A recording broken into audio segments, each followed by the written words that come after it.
You can improve your Windows performance and solve some of those issues and get a lot of hard drive space back by simply following these steps. You see, in order for Windows to run efficiently, it needs to read and write information to both your computer's memory and to the hard drive. And it does this using something called temporary files and cache files. And no, they are not the same thing. Both are important and both need to be cleaned up as they can become corrupt and cause issues, so let's fix that. I know this makes some people nervous, so I suggest you start by creating a Windows restore point. Right, in your Windows search, go down and type there restore, and then you'll see an app called create a restore point. The first thing we're going to do when that pops up is click on configure. And now we're going to see how much space our previous restore points have actually taken up of our hard drive. I've set mine to take a maximum of 2%. You can turn this all the way up, but then all the way down. Somewhere between 2 and 5% is good. Now, if everything is working perfectly fine, let's go ahead and delete all the old restore point. You cannot undo this, so make sure that everything's working perfectly fine and then click on continue. Now, no more restore points are saved. You've got that hard drive space back. So the next thing we want to do is create a brand new restore point. Now let's give our restore point a name, something that we'll recognize. Remember, you've removed all the old restore points. Now your computer is working perfectly fine. So now let's get going. Okay, now it's time to take care of some of those temporary files as they're just occupying space for really no reason at all. And back to the Windows search we go, and this time we're going to type %temp %, and you'll see this little file folder that pops up. Simply open that. And in here, you get a whole bunch of files. Press Ctrl A again to select all, and then press delete. Now you may see this kind of message that you need additional permission, and then simply click on continue and let it just do its thing. Okay, when that's done, at the top, click on local disk, then select the Windows folder that pops up underneath that. And this time I'm going to scroll all the way down until we're going to see software distribution. Open that up. In here, there's a folder called download. Click on that. Now here you're going to see a bunch of files and folders, and all these are bits and pieces of software that either has already been updated or the stuff that you needed to install in order to update your Windows or your various apps. But because you've already done that, well, we can get rid of these files that are just taking up space. Okay, let's move on to File Explorer, which keeps history tab on the files that you access. This can be a little bit frustrating, especially if you're moving files around the whole time, so just check this out. Let's open up the File Explorer, and then at the top, you'll see something called View. Click on that. On the right-hand side, you'll see Options. Click on that, and now you'll see a section called Privacy, and here some of your options may be ticked or unticked. The one that we're interested in is Clear File Explorer History. Right, next up is something called pre-fetch. These are a set of files that help your computer launch your apps a little bit faster as part of the app is already processed. Now, this can also cause some issues, so it's perfectly safe to delete, as the next time you open up the app, it will simply create new clean pre-fetched files. In your Windows search, type there RUN and then press on enter. You'll see this box that pops up. Then in the box, type pre-fetch and then click on OK. When this message comes up to say you don't have permission, click on continue. And here you're going to see all the prefetched files that are in here. On your keyboard, press Ctrl and A to select all and then press delete.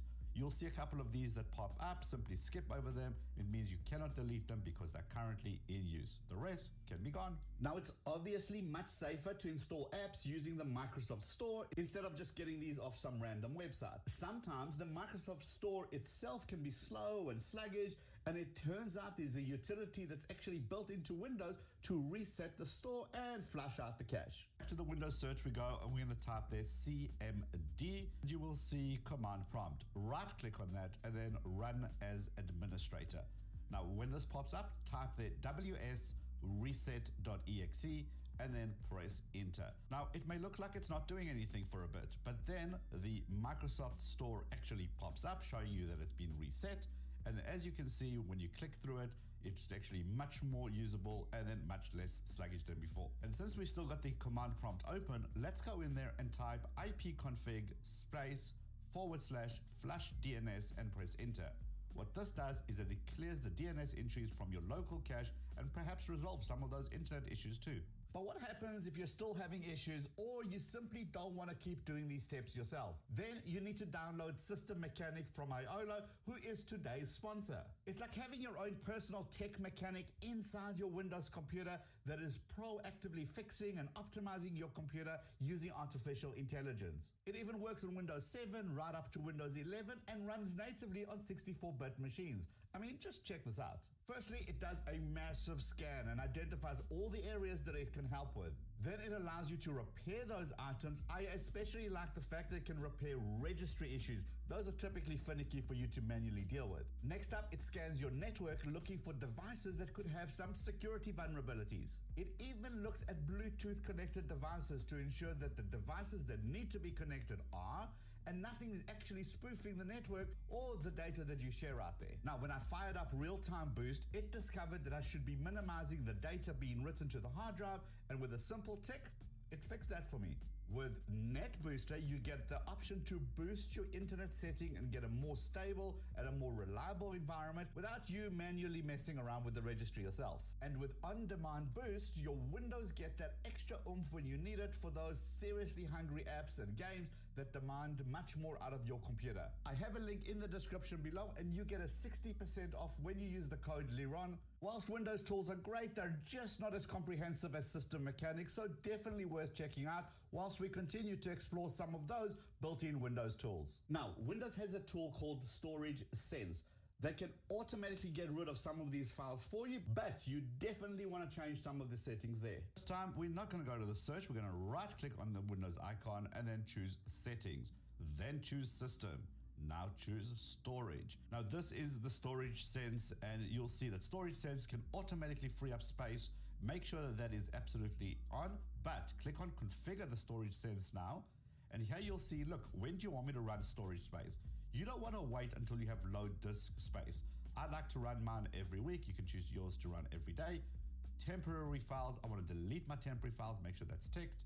And these next two options, delete files in my recycle bin, no, I want to control that, so I say never. And the delete files in my download folders, also never. And of course, we've got the good old disk cleanup tool, which we've had for years. If you still haven't used this tool, go into your Windows search and type there disk, D-I-S-K, click on disk cleanup.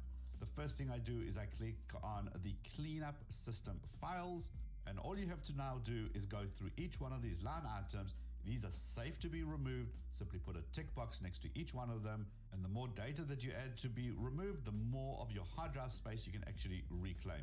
I'm going to get back 4.74 gigs. Oh, if you're running Spotify on your computer, especially if you've been doing so for many, many years, well, there's a lot of files that simply just clog up your computer for no reason, so just do this.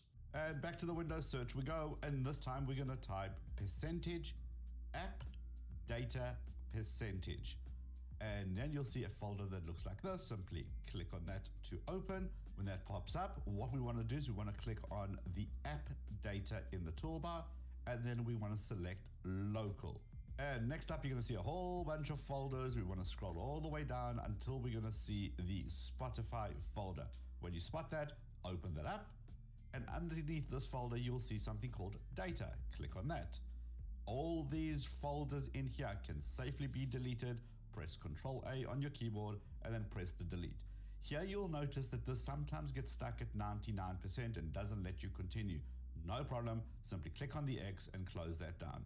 Now, the next time we open up Spotify, what it's going to do is going to pull down all the information that it needs for my current configuration and what I have, ignoring all those years and years of legacy stuff we don't need. Now, finally, most browsers have a clear cache option, which is built into it, and here is how you do it in Chrome. Most browsers work the same way, but in Chrome, 3 little dots at the top, click on More Tools, Clear Browsing Data, simply click on that. Now here, I actually want to keep my browsing history, so I'm going to untick that. I want to keep my cookies and other data. I'm just interested in removing the images and files from all time. I want to reclaim 142 megabytes back by simply doing this. Let me know in the comments if you have other tips or settings that you use to help run your computer smoother. Also check out this video over here where I show you about shutting down your computer. It's not what you think. Also check out this video over here that YouTube thinks you should watch. Hit the head down here to subscribe, and I'll see you in this video, or I'll see you in both. Let's go.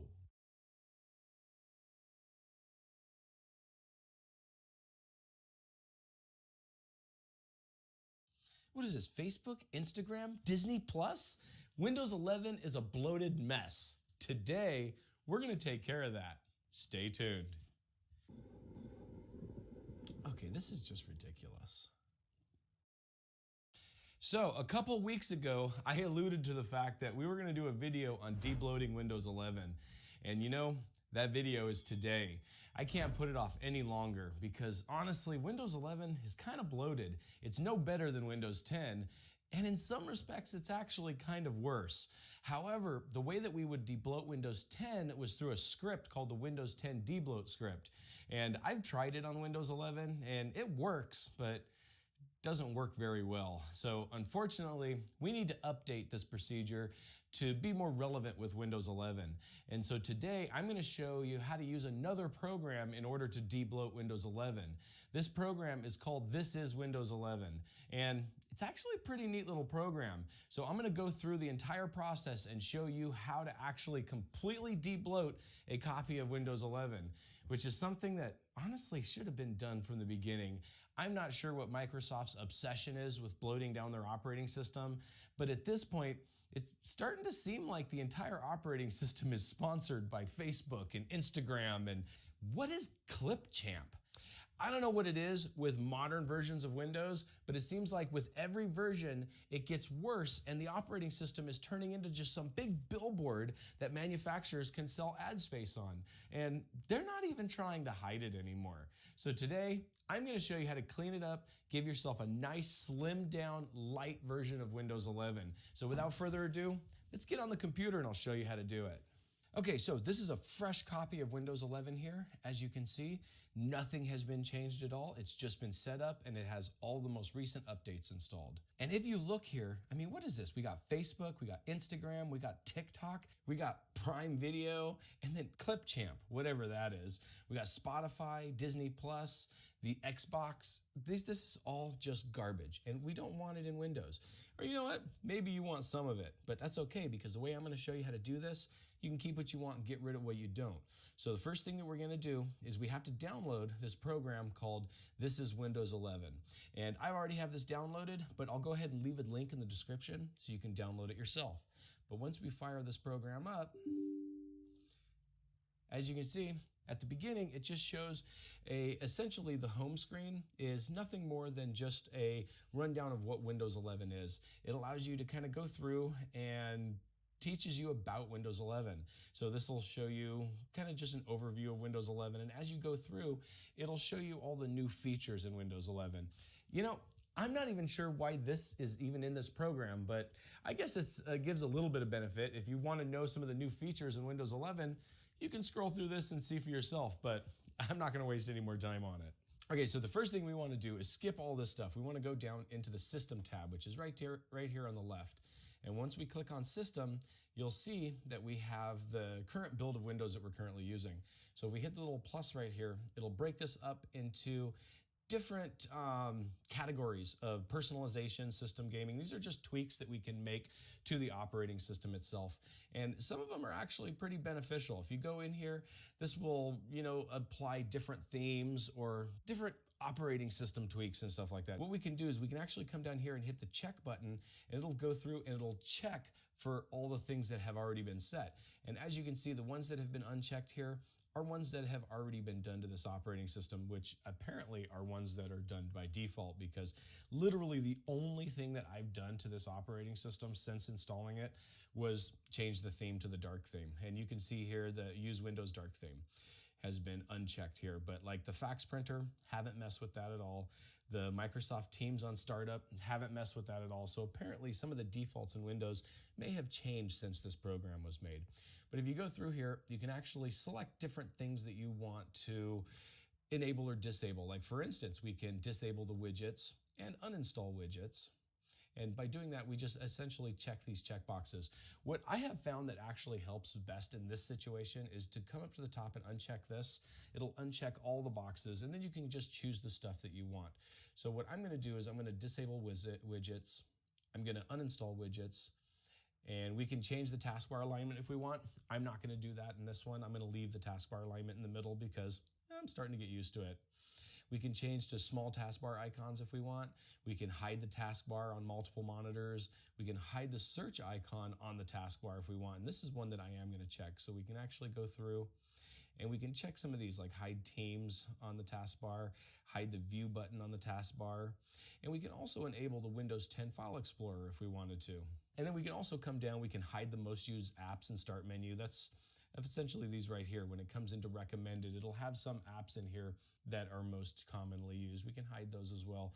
But I'm not going to go through and check a lot of these things. You can go through this list and you can kind of see the things that you like, and you can disable the things that you want to disable. But it is relatively powerful what you can do in here.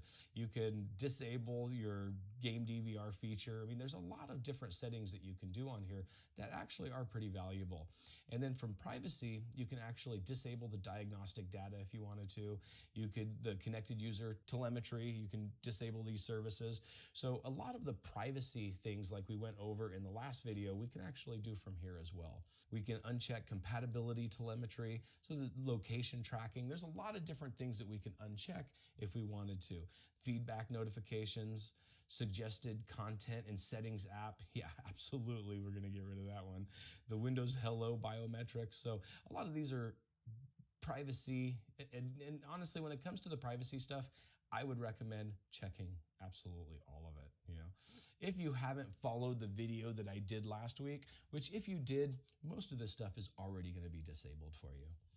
And then once you select all the different things that you want to do, you can actually come down here, hit the Fix Issues button, and it'll go through and actually run a script and follow all of the instructions that you just gave it to do. And that's it, that one's done. So now we can go on to the next tab, which is Apps.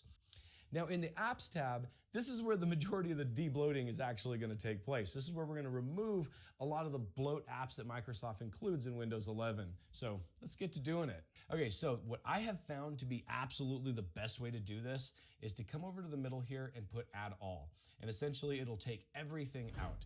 Now what you can do at this point is you can actually go through this list and decide which things you actually want to keep.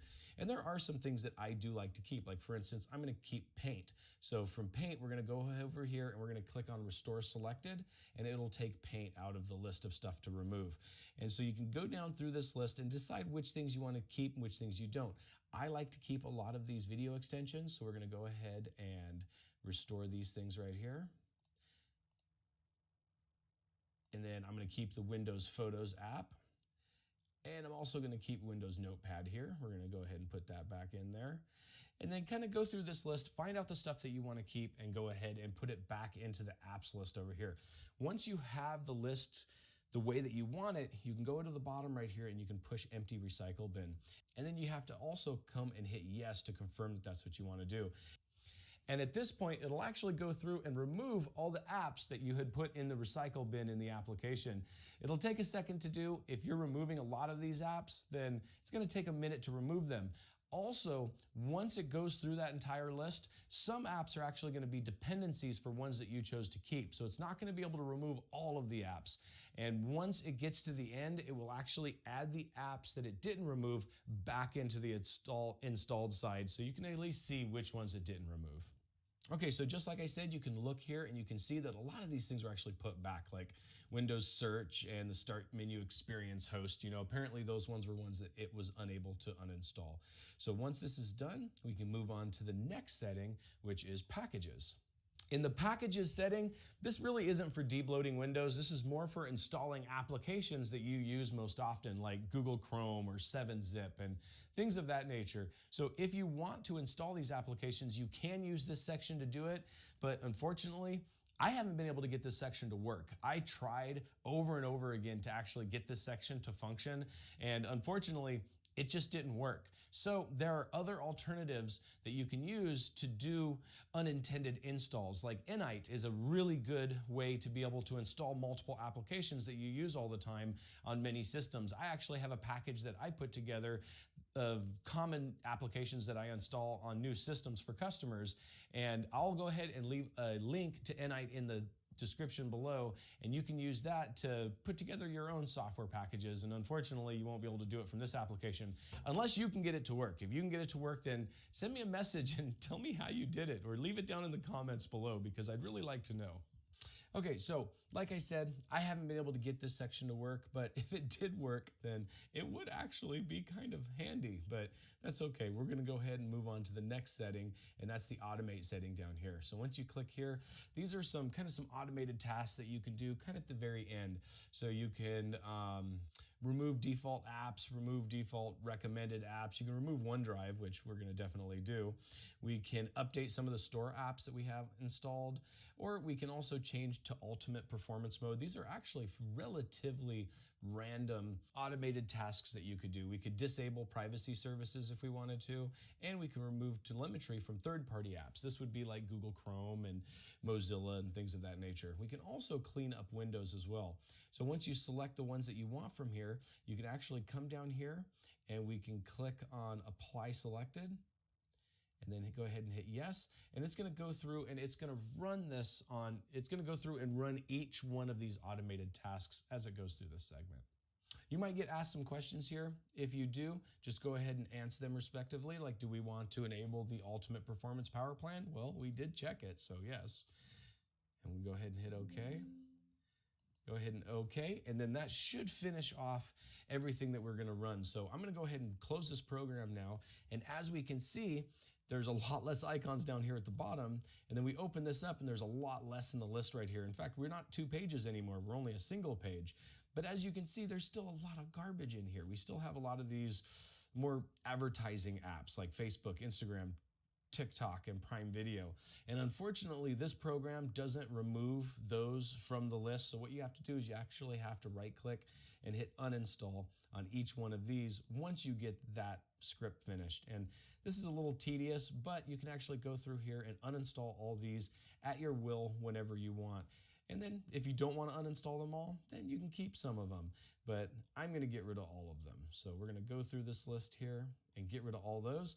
And as you can see, we took the start menu from Windows 11 and we shrunk it down to just the beginning of the second row. And then we can actually go into all apps right here and we can scroll through this list just to make sure there wasn't anything missed. So kind of scroll through and see if there's anything in here that you want to get rid of as well. And it looks like we don't have anything. It looks like everything is slimmed down pretty good. So debloating Windows 11 honestly is a lot easier than debloating Windows 10. The debloat script that we use for Windows 10 had a little bit of complication to it. This here is pretty streamlined, but I think the most important part of this application is the app section where you can actually disable or uninstall some of the default apps. The other things are kind of nice additions. However, a lot of the stuff that we covered in last week's video of dealing with Windows 11 privacy, you should have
Last time Charles got a prediction right. Says Steve Greenberg. That sweet prom picture right there, Steve Greenberg. That's a prom picture? That's my prom picture. No, I thought that was, nah, let me leave it alone. Welcome. Afro, big dog. Nice. I was sweet back then, Shaq. Welcome to Inside the NBA, by the way, presented by Kia, Ernie Johnson, Shaquille O'Neal, Chuck. That was a response from the Boston Celtics. That was a lively response from Boston, especially in the second half, which you said would be the determining factor. How would they come out in the second half? Well, it was all about Jason Tatum. He was the star of this game, and when he got going, the Celtics got going. Great win. Now the fun starts. Now the fun starts. No, Miami had a couple careless turnovers in the third. Charles, you talked about the importance of the third quarter. Every time they turned it over, Celtics went down and capitalized off those turnovers. Let's take a look at the highlights, and you can chime in whenever you see fit, Jet. And so, would the prayers be answered as the Celtics, who had not lost 4 in a row all season, tried to avoid that again? And there's Jaylen Brown. Here's Derek White out of the corner. But look at the offensive board, and Jason Tatum with the score. Yeah, you know, Shaq always talk about, hey, you're a star, be a star. And Jason Tatum was a star. Early on, Miami Heat did a great job of staying in the game, staying aggressive, finding the open man, one more extra pass, knockdown. And, you know, it was really, the Boston Celtics really weathered a nice storm that Miami put together. The only guy who really stepped up for the Heat tonight was Caleb Martin. The rest of the guys didn't do what they've been doing the rest of the series. Didn't shoot it well at all. Who was that right there, Kenny? That's Struce. They had a baby. What's his first name? My guy. Anyway. Just remember, Struce Juice. There you go. Bam Adebayo. And a welcome sight, Al Horford knocking down threes. In fact, the Celtics won the three-point line big time in this game. But they won that. They offensive rebound, which kept them in the game when Miami would go up 6 or 8. Then they got a couple of layups. But easy putbacks always keep you in the game. And I think Tatum did a much better job of mixing up, not settling for the three. Grant Williams. Give Grant Williams some credit, man. He got maligned in that one game, but I love his fight. Maybe like 2 games. Out of the corner, again, Derek White. 2-point game. Caleb Martin didn't miss in the first half. Caleb Martin in the first half with 14 on 6 out of 6 and 2 out of 2 deep. There's Bam. Get them knees up, Bam. Look at that feed by Gabe Vincent. So Miami would take a lead to the locker room, 56-50, and then Boston outscores them 38-23 in the third quarter. Jason Tatum came out here and he put on a show, y'all. Tatum with 14 in the third quarter, had 22 through 3, and would finish with 34. Although there's a little dispute, it might be 33. Final box is a little bit, may have taken a 3 away from him, but you get the point. He had over 30. As long as it says Celtics won, there's no dispute on the box. Yeah, I think the one thing that you see is that he could take tough shots, but he took tough layups. The difference between taking tough layups and tough jump shots. He did a better job of getting to the lane and taking tough lays instead of tough threes. And I was just about to say that's the type of highlight package you want to see right there from the free throw line, shooting threes, going to the hole. This was, to me, one of the plays of the game right here. Certainly was. And Horford will feed Jaylen Brown with a finish. Butler, you know what impressed me about that play? What's that? That there was nothing from Grant Williams after he blocked Jimmy Butler's shot. There wasn't a peep. There was not one word. Good defense, block the shots, you move on. The locker room. Boston Celtics starting to run away. Oh, that was a big play right there.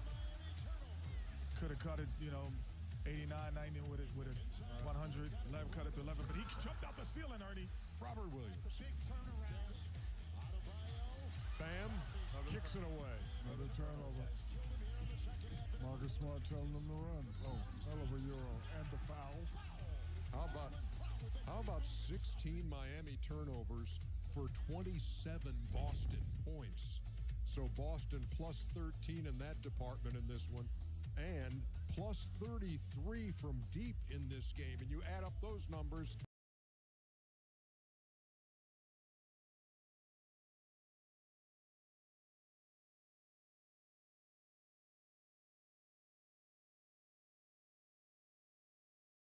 It's time for EJ's Meatball Stat of the Night. Presented by No One. Come on, Ernie. Unsullied by sponsorship since 1989. Thank you very much, Dr. O'Neill. It's been a while. Since we sent somebody fishing. Pay attention. Yeah, You almost put knocked that man somebody's off the eye out, balcony. man. So we need to send somebody fishing. Okay. And well, we actually did send somebody fishing the other day. It was Yes. Jeremy. Yes. But now we actually have a team to send fishing. Oh. Because as we pointed out, the Lakers have a lot of people. That is one huge boat. Jennifer Look up Aniston's there on in the top boat. left from the movie Airplane. There's the inflatable pilot. Oh, my God. That go my man. Not my boy Ken John. Ken John, that's my guy right there, Ken John. Let me see who else is Hey, on. Diane Paula Cannon. Abdul. Yeah, Diane Cannon. She's awesome. Paula Abdul is on there. That goes Sheila Jones. Leonardo DiCaprio. Oh my God, yeah, Is that Leonardo. Flea? That is Jennifer a Lee is on there. Yeah, that That's is a Snoop. star. That's Tyra Banks, Banks. That goes Tyra with Banks Jack on there. Nicholson. Who's Get way it. out there in the fighting off the shark out there? I love me some Jack Nicholson. That's Tyra Banks, fool. That's Roy Oh, Scheider. That's Roy Scheider. Scheider from Jaws out Man, there. you know what? Who's the girl behind DiCaprio? I can't see. I forgot. All I That know Jeannie is Buss. I almost had to. I was Paula Abdul in the front. Yeah, she's in the front right there. I guess Pat Beverly and Russell Westbrook. will okay, bring- Kate Hudson. Kate Hudson's back there. Well, I behind tell you what, know. Paula Abdul, we got to start dancing again. Look like. Hey, no.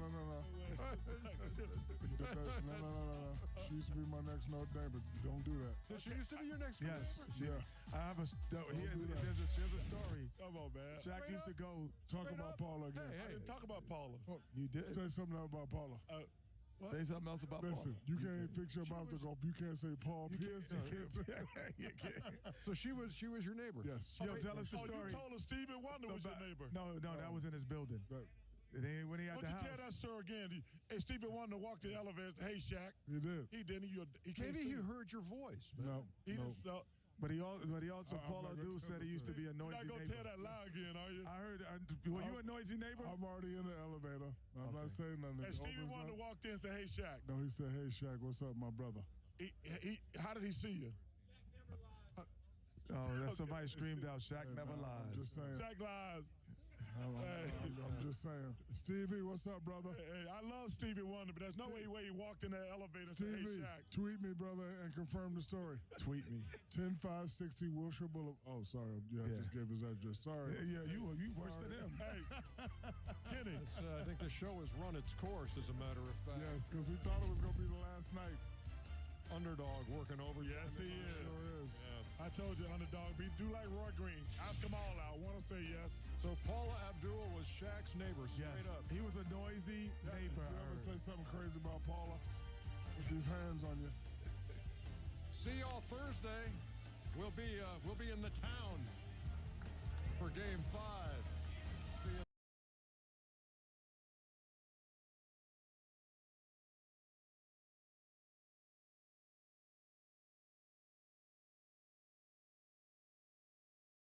It's so bad. And the last time they tried to adapt Mario, things got weird. Yoshi is a pet of the royal family. Just don't move your hands around like a small wounded animal. Now, they'll give the Minions team a shot to turn it into the kids' flick it was always meant to be. Because doing the most obvious thing possible is why we love Nintendo in the first place. Have you played the newest one, though? He can throw his hat now. Ooh. The Super Mario Brothers Super Movie.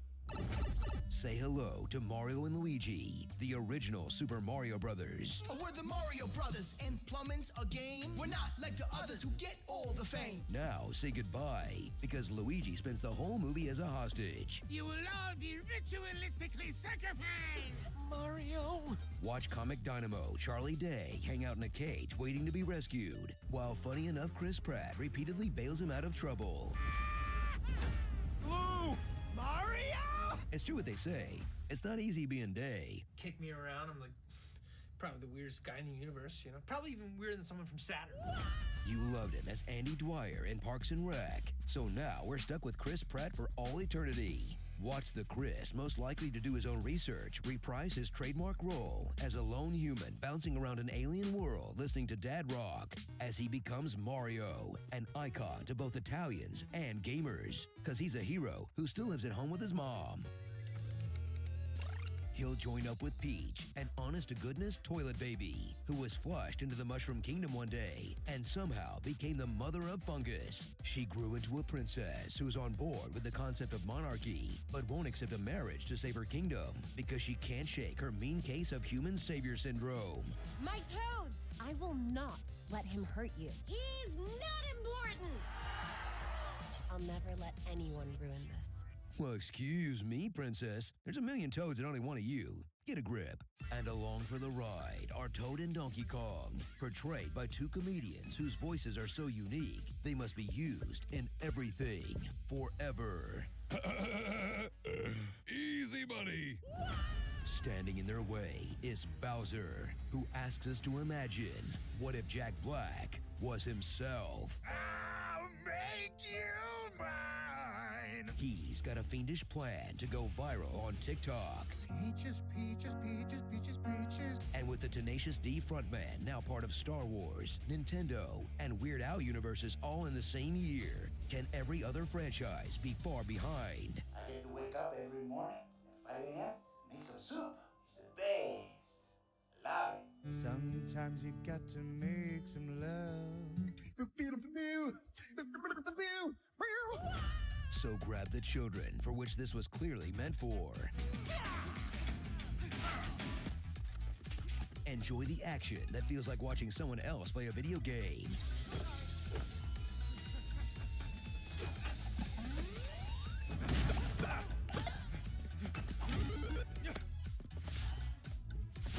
And brace yourself for the cinematic universe it's trying to jumpstart. There's a huge universe out there with a lot of galaxies. In this sugar rush aimed at the next generation of Nintendo Land ticket buyers. But if you're an adult seriously invested in the quality of a Mario movie, well, they put someone in this movie just for you. Everything's over now, and all that's left is you and the infinite void. Starring... I don't know what an Italian accent is, and at this point, I'm too afraid to ask. Casey Affleck, the Teaches of Peaches. You know, I could eat a peach for hours. Stool Sample. Do a barrel roll. Retirement to the Planet of the Apes. Your average Mario Maker level.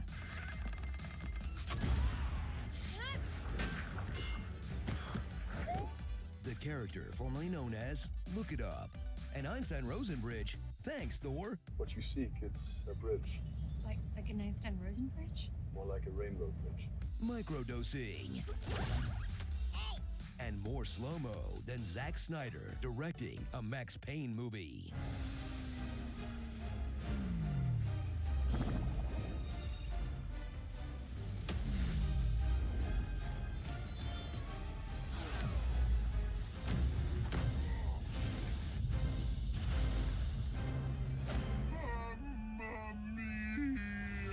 Super Cash Bros. Mario and Luigi are officially the best characters to defend Brooklyn and eat mushrooms. The competition wasn't that fierce, though. I think that I may be the voice of my generation.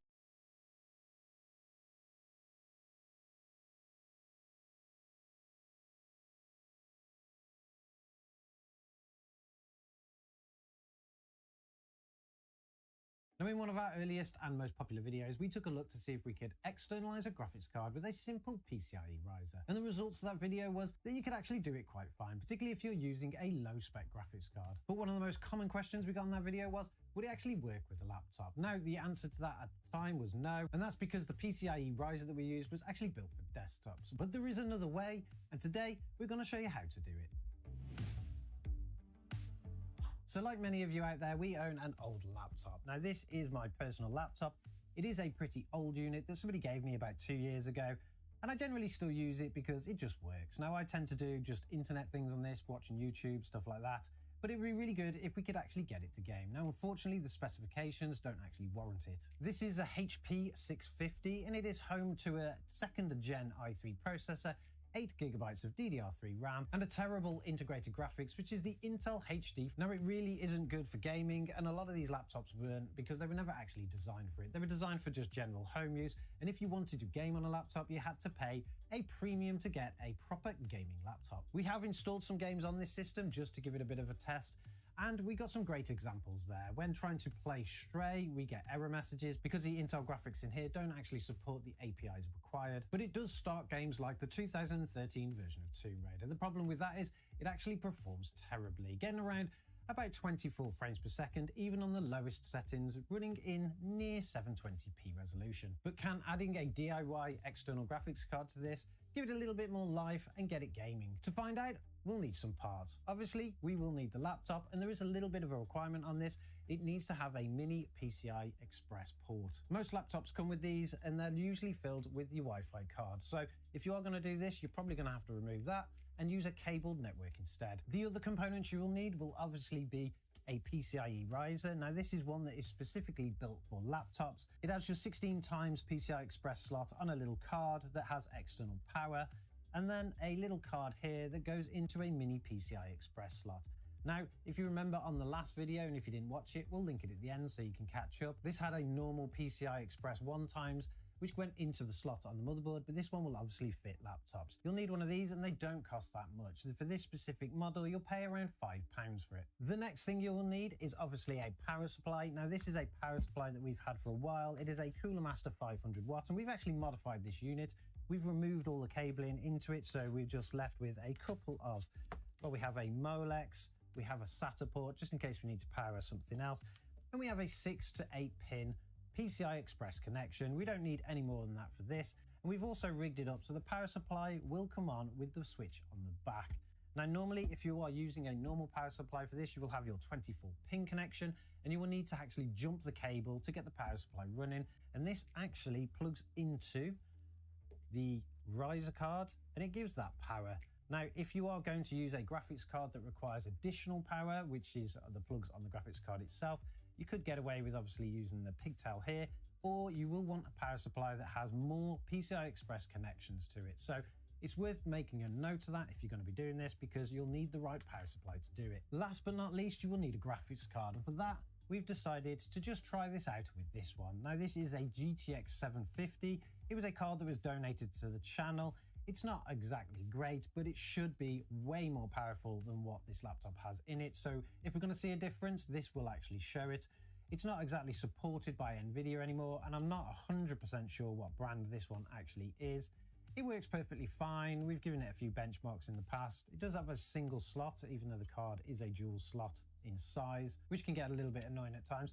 But the most important thing for us is that it doesn't require any extra power. So even though you can actually use a graphics card that does have external power and you'll need it on your power supply, we don't need it. So this power supply is going to work perfectly fine. Now to get all this hooked up, we will need to take apart the laptop. And in our case, we will need a screwdriver to be able to do that. Some laptops you can do this without any kind of screws, but first we'll need to remove the battery.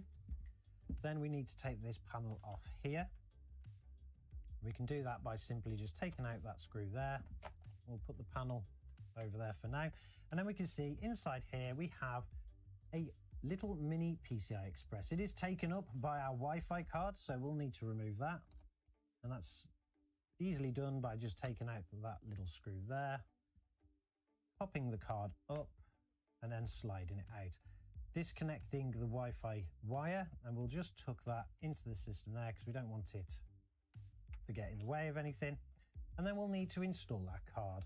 Now the card will come on a USB cable, so we can separate that for now.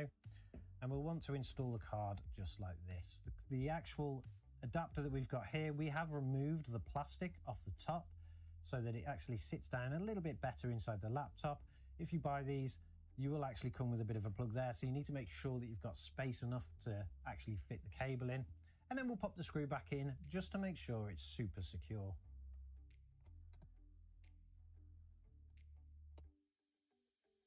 Dropping the battery back in, but we're not going to put the cover on for now. Everything should be configured on the laptop side, so we'll flip that back over and we will sit it just there. Now what we'll need to do is obviously plug it into the adapter. We'll plug it into there and we'll need to set up our power supply. So for the power supply, we will only need the 6-pin connection, so we'll get rid of these ones and we'll draw the 6-pin connector around, plug it in like this, and then we should be set up pretty much ready to go. Dropping the graphics card into the actual expansion slot, slide the clock across, and we're pretty much to go. Now this graphics card's probably not going to stand up too well, so for now we will lay it on its back and it should actually work perfectly fine from there. We will need to plug the power into the laptop and we've got a cable just for that right there. Just like I mentioned before, you'll need a wired connection for this one now because we've obviously removed the Wi-Fi card, so we'll plug that in. And then just to make things a little bit easier for us, we're going to use a wireless keyboard and mouse because I can't use the little thumb pads on the laptops anyway. And then we just need to plug the graphics card in using a HDMI cable into there. Now that we've got everything connected, all we need to do is boot up the system. Now for this laptop in particular, what's going to happen when we boot it up on this graphics card is that it's actually going to go to the external monitor. So it's going to come out the graphics card and go to wherever that's plugged in. You don't actually get a picture on the laptop anymore. It's kind of just switched it over to a different graphics card, but that's fine. We can actually just use a different monitor to do it. To get this to work, we do need to actually boot the system up in a specific order. The first thing we need to do is obviously turn our power supply on, which is going to activate our graphics card. So now we can see the graphics card has come on. Then we need to hit the power button on the machine, and what it should do now is detect that the graphics card is there and actually send all of the signals to the graphics card. The machine is coming on now, but obviously we don't have a picture here, but the picture's actually started to show up here, and we can see that the HP screen is coming on there. So our graphics card is actually working. It is sending a signal out. That cable and everything is connected perfectly fine. So it's pretty much that easy to be able to set up. Now the machine is up and running and we have installed the latest NVIDIA drivers for the GTX 750. They're not supported anymore, but we will actually have something that could play, hopefully. But the first thing we need to do is actually double check, can the system see it as a GTX 750? And to be able to do that, we're going to drop it into our device manager. We're going to go to our display adapters, double check there, and as we can see, it is an NVIDIA GeForce GTX 750. So the card is detected correctly, the system is booting up and using it, so everything should be good to go. Now the first thing that we're going to try is we're going to see if we can actually get straight to run, because previously it wouldn't because of DirectX version problems. But this graphics card should have enough to at least get the game started. Whether it will play it well enough or not, I'm not quite sure. I do believe that the minimum requirements for Stray are actually pretty decent. Better with the, just pop to the options and we'll take a look at what's going on in there. So we go to graphics.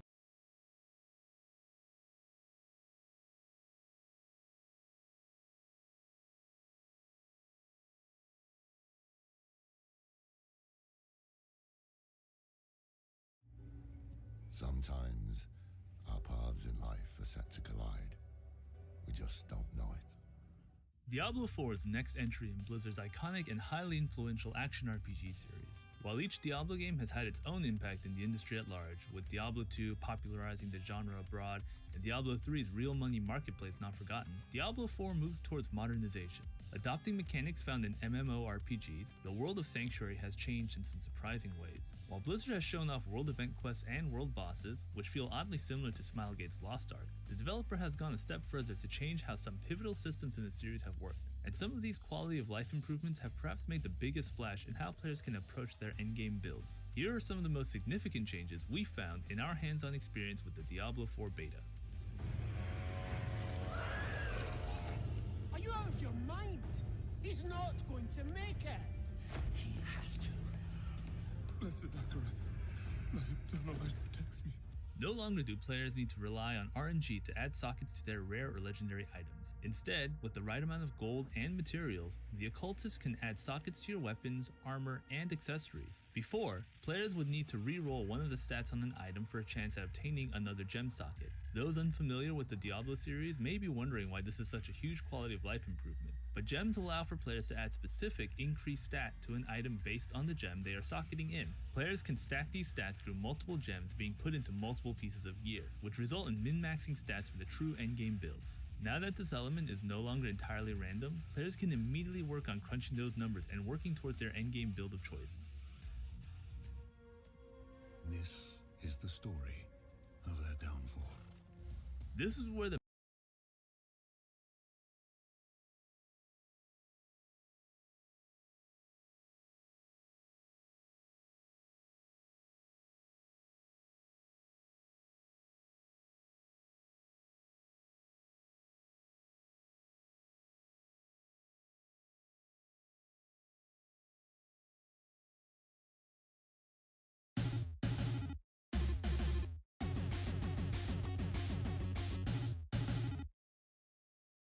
Hey everyone, this is Russ from Retro Gamecore. So the other day I made a video about the Steam Deck and I talked about loading Batocera onto an SD card. Well, today I'm going to show you a proof of concept with doing that with a USB flash drive. Now essentially we're going to put the operating system directly onto this flash drive along with all of our games and settings and everything. And this is going to allow us to plug it into any other Windows PC and turn it into a gaming system just like that. And that's the beauty and the power of Batocera. Now obviously this in itself is not an emulation device. You're going to have to plug it into a computer, so I'm calling the concept a BYOPC. But the strength lies in the fact that you can plug this into any Windows PC and automatically have all of your games and settings and save games and everything else that are portable with you. So you could put it on a laptop while you're on travel, or if you had a small PC hooked up to your TV in the living room, and then also if you had a computer in your home office. All of these are going to be able to run just fine using the flash drive. And Batocera can support all the way up through PS3, Xbox, and Wii U games. And there are various skins and themes to choose from to give yourself a unique user experience. So without any further delay, let's jump into this concept. So obviously the first thing you're going to need is a flash drive. So I picked up this 500 gigabyte SanDisk flash drive for about 50 bucks. You could obviously go smaller or bigger and the price is going to vary, but I thought this was a happy medium. I also recommend that you have a USB pluggable keyboard to work with. Now any keyboard will do, but I really like this one here which has a mouse integrated into it. It's nice and small and compact, and it has a rechargeable battery inside, and on top of that it has a wireless USB dongle. So essentially you can just plug this into any computer and you can use this as your keyboard and your mouse. It costs 20 bucks on Amazon. I'll leave a link in the video description below. You're not going to need the keyboard all the time, but it is going to be an important part of first setting up everything. Additionally, you're going to want to have a gamepad. For this exercise in particular, I was using the 8BitDo Pro 2, and I did that for a couple reasons. One is because it has analog triggers, which is really helpful when you're playing GameCube games. But then also it supports wired gameplay, so you can just plug in USB-C directly into the computer and just start playing without having to set up Bluetooth or anything else like that. But the reality is that any controller is going to work fine. Now, just to give you a baseline of the gameplay we're going to be seeing later in this video, these are the specs of my computer here. Long story short, I have a Ryzen 7 3700X, and then I have a RX 590 video card. I put together this computer about a year and a half ago, right before the pandemic started. I would say this is a middle-of-the-road gaming PC, and you definitely don't need something as powerful as this, but this is what I'm working with here in this video. Okay, so now let's actually install Batocera on our flash drive. You're just going to want to go to the Batocera website, which I'll have linked below, and you're going to see various platforms that are supported by the operating system. We're just going to download the regular x64 Windows version. It's going to be a couple gigs, just go ahead and download that. And then we're going to use an app called Balena Etcher to flash this onto the USB drive. In the first window, just go ahead and select Flash from File, find that file and hit Open. Then go select Target and then put in your USB drive. And then finally just hit Flash. It's going to ask you, do you really want to do this? And you say, yeah man, I want to do it. Now this can be done on an SD card or an external hard drive. I'm only doing it on a flash drive just because it's so small and portable, but you could use any of those if you'd like. When it's done, all these windows are going to pop up. Just go ahead and ignore all of these. Just hit cancel for everything until it's gone. And now we're going to actually boot into that flash drive. Keep it plugged into your computer. In your Windows Start menu, type in Recovery Options, and then within here, you'll see a section that says Advanced Startup Restart Now. Then push that button, and you should see something that says Use a Device, and within here, find the UEFI Removable Device. That's your USB flash drive. Go ahead and select that. Now, if you don't see that option in the recovery options, don't worry about it. I'll show you how to access that in a different way. Anyway, once it boots into Batocera, it's going to resize your flash drive partitions, and then it's going to boot right into the interface. Now, unfortunately, I didn't capture that initial install, so this is after I've already loaded some games on here, but essentially this is how the process is going to go. Now, let's say you didn't have the ability to pick the USB flash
ことジャンボ。男は女を殴っちゃならねえ。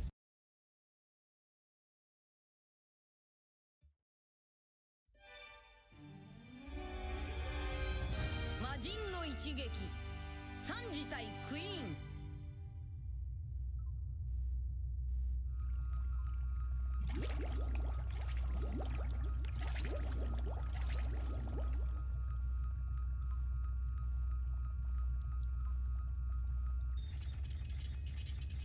本当はジェルマの血が騒いで仕方ねえんだろう。